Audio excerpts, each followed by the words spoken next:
All right, hello third grade, happy Tuesday. Today we're going to be going over antonyms. So these are the complete opposite of synonyms. So these words are like polar opposites. They're completely different. So these words have opposite meanings. So fast, the opposite of fast is slow. Small, the opposite of small is big. So they're showing that these are two different things. Just like cold and hot, they're completely the opposite. So let's go over some antonyms today.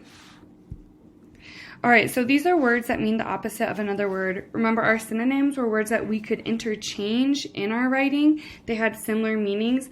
These are the exact other thing, completely opposite. So big and small, slow and fast. If you're going up, the opposite is down.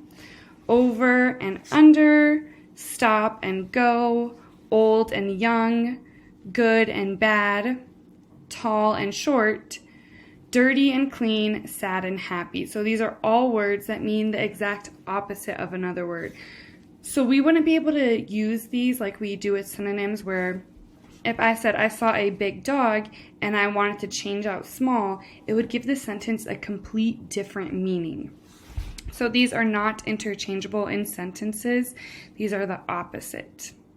So they're going to be giving us words today, and we have to decide what is the antonym, what is the opposite of that word. So if they're saying soft, it could be like you're petting a dog, the dog is very soft.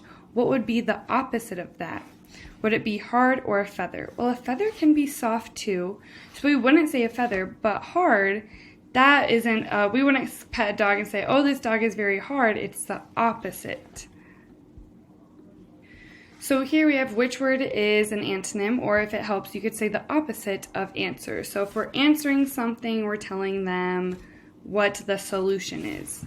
So a test, when we're taking a test, usually we answer the questions. So this wouldn't necessarily be the opposite. But question, that would be the opposite, because when we ask a question, they're giving us the answer. So those two are the opposite definitions of each other. We got it!